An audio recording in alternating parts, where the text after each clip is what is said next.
पोटली।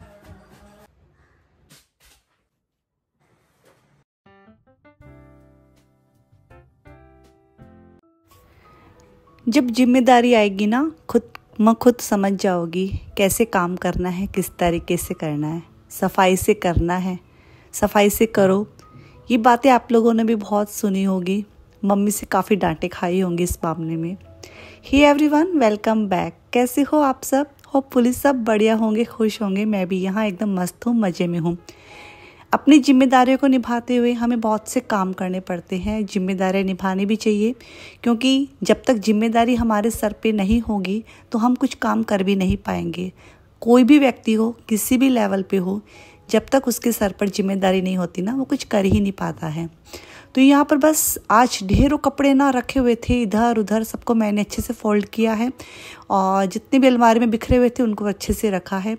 बिखरी हुई अलमारी को सेट करना है, घर को सेट करना, बहुत से काम है। सुबह से ही काम काम काम काम काम बस। लेकिन वो है, ये आपकी 1.5 से 2 घंटे की मेहनत, फिर पूरे दिन का आराम रहता है।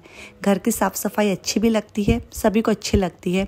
तो मैंने बस अपने बच्चों वाले रूम को ठीक ठाक कर दिया था और अब आ गई हूँ इस रूम को ठीक करने के लिए, मास्टर बेडरूम के लिए। काफ़ी कपड़े बिखरे हुए हैं, आप देख पा रहे होंगे। तो मैं सोच रही थी कि पहले कपड़ों को अरेंज करूँ या फिर बाहर का काम पहले करूँ। चादर भी चेंज करनी है, बहुत से काम करने हैं। फिर मैंने सोचा पहले बाहर के काम ही निपटा लेते हैं, क्योंकि ये वाला काम थोड़ा सा टाइम कंज्यूम होने वाला था, क्योंकि आधा पौन घंटा मुझे इसमें लगने ही लगने थे। तसल्ली से करेंगे तो काम अच्छा भी होगा।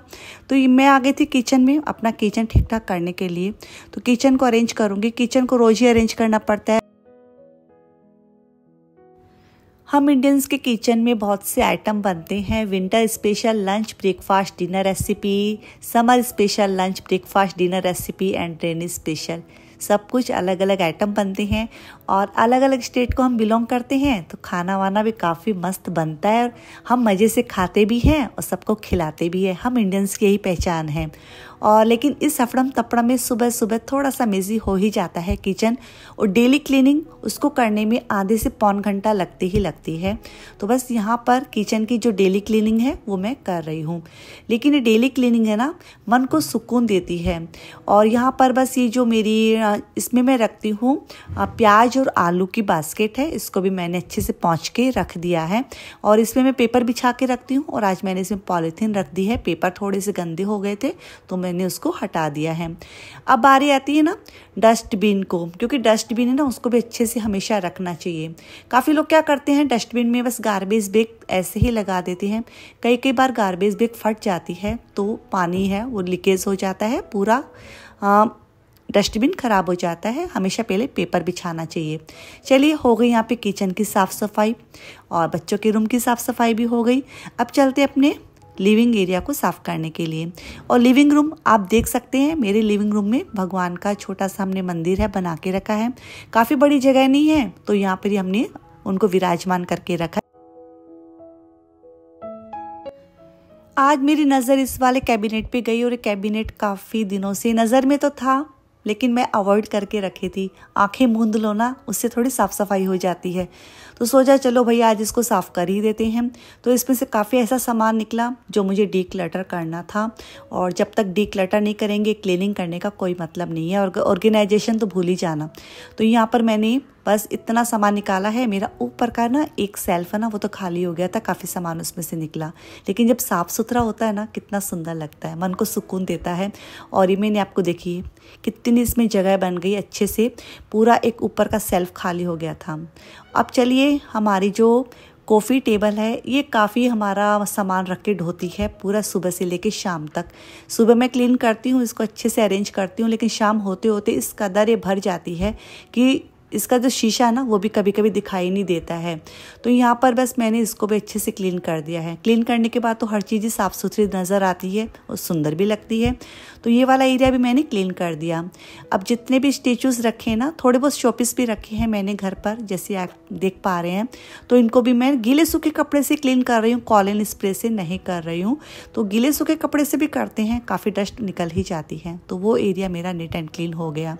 सोफ़ा को पहले सोचा कि सोफ़ा के ऊपर जो रनर लगा ना उसको हटा के इसको वॉश कर लेती हूँ, लेकिन आज थर्सडे था, फिर हटाया भी नहीं क्योंकि इसको हैंड वॉश करना पड़ता है, इसको वॉशिंग मशीन में मैं नहीं डाल सकती। तो चलिए इसको मैंने थोड़ा सा झिड़क कर ऐसे ही बिछा दिया था और ये साफ़ सुथरा हो गया। तो पूरा एरिया मेरा अच्छे से साफ़ सुथरा नीट एंड क्लीन हो गया। नीट एंड क्लीन होता है तो एक बार कैमरा घुमाने का भी मन करता है और 5 मिनट निहारने का भी मन करता है। अब ये वाला पोर्शन है मैंने क्लीन कर दिया है, वॉश बेसिन एरिया भी क्लीन कर दिया, पैसेज भी क्लीन कर दिया। बारी आती है शीशे की, जो बार बार काफ़ी बार खुलता है, पूरे दिन में कभी खुलता है कभी बंद होता है। जब हवा अच्छी आती है ना ठंडी ठंडी तो बंद कर देते हैं, थोड़ी भी ह्यूमिडिटी लगती है तो खोलना पड़ता है, तो उसको भी मैंने क्लीन कर दिया है। चलिए मेन डोर है उसको भी क्लीन कर देती हूँ। मेन डोर का ऐसा है कि मैं डेली क्लीनिंग में नहीं रखती हूँ मेन डोर को, क्योंकि इसको मैं 5-10 दिन के बाद ही क्लीन करती हूँ। डेली क्लीनिंग नहीं हो पाती है, करने की सोचती हूँ पर नहीं हो पाती है, तो उसको भी मैंने क्लीन कर दिया। चलिए अब रूम में आ गई हूँ और रूम में इतने ढेरों कपड़े हैं ना, तो पहले तो जो धोबी को देने कपड़े आयरन के लिए वो मैंने निकाल लिए हैं। अब बारी आती इन कपड़ों को अरेंज करने की, और अच्छे से अरेंज करूँगी यदि सोच समझ के करूँगी ना तो महीना भर अलमारी अच्छे से सेट रहने वाली है, और हफड़म तपड़म में करूँगी तो काम अच्छे से नहीं होगा।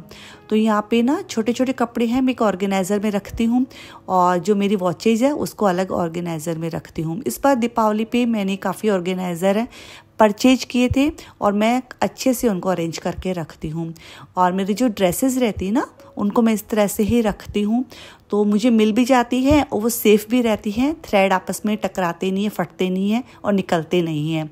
और यहाँ पे ना दुपट्टेज़ हैं मैं इस वाले ऑर्गेनाइज़र में रखती हूँ जो आप देख पा रहे हैं। तो काफ़ी मतलब एक बार पैसा लगता है इन सब चीज़ों का, लेकिन काफ़ी दिनों तक ये चलते हैं। और जिस पे मैं ड्रेसेस रखती हूँ ना मेरे सलवार सूट, वो ऑर्गेनाइज़र आप यकीन नहीं मानेंगे 15 साल हो गए मेरे पास हैं। अभी मैं उसको 1 से 2 साल और चला सकती हूँ, उसके बाद मैं सोचूंगी नई ऑर्गेनाइज़र खरीद लूँगी।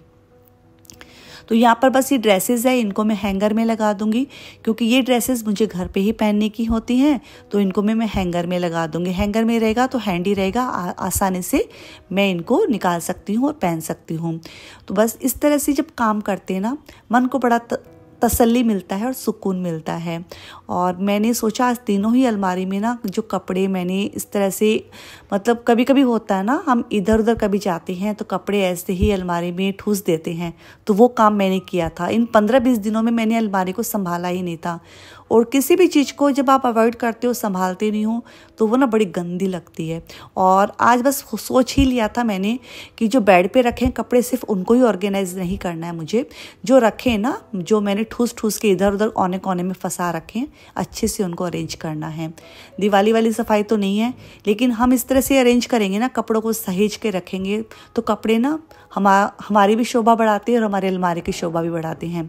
इस वाले ऑर्गेनाइज़र मेरे काफ़ी ब्लाउजेज़ हैं, मैंने कम से कम 15 से 20 ब्लाउजेज़ हैं इस टाइम पे सिलवाए थे, और काफ़ी सुंदर सुंदर ब्लाउजेज सिलवाए थे। जो शादी के टाइम के ब्लाउजेज़ है, कोई भी ब्लाउज मेरे फिट ही नहीं आता है, तो बस अच्छे अच्छे ब्लाउजेज़ डिजाइन के हिसाब से मैंने सिलवाए हैं, आज के फैशन के हिसाब से, उनको भी मैंने ऑर्गेनाइज़र में रख दिया है। और काफ़ी जो मेरे पर्स वर्स रहते हैं ना, उनको भी मैं अच्छे से अरेंज करके रखती हूँ। कभी आपको चाहिए तो मैं उसका आपको एक बार इंट्रोड्यूस जरूर करवाना चाहूँगी कि मेरे पास किस तरह के हैंड बैग है, किस तरह से मैं उनको रखती हूँ। तो ये देखिए बस तीनों अलमारी में मैंने कपड़े हैं अच्छे से सेट कर लिए, और सेट करने के बाद मैं चेक कर रही थी कोई इधर उधर कपड़ा रखा हुआ तो नहीं है जो मुझसे छूट गया हो। तो काम करते हैं तो देखो अच्छा लगता है, तसल्ली से करते हैं। मुझे याद है ना पहले हम जब रखते थे ना अलमारी में कपड़े, तो थोड़ा भी टेढ़ा मेढ़ा होता था ना, मम्मी डांटती थी कि इधर से इसका कोना निकला है, इसको अच्छे से करो, उसको अच्छे से करो। हालांकि उस टाइम पे बहुत गुस्सा आता था, ऐसे लगता था मम्मी ऐसे क्यों बोलती है, लेकिन वही आदतें ना अब हमारे अंदर विकसित हो गई है। अब मैं ना मेरी बेटी को बोलती हूँ बेटा इसको ऐसे करो, वो कर देती है, लेकिन अच्छे से नहीं होता है तो मैं इसको टोकती हूँ, नहीं बेटा इसको अच्छे से ऐसे करो, इसका इधर से कोना निकला है। फिर मुझे खुद को ही हंसी आ जाती है कि वही बात है, जनरेशन चेंज हो जाती है, लेकिन कहने का बोलने का तरीका वही रहता है। एक बेटी ना माँ के जैसे काम करना सीख ही जाती है।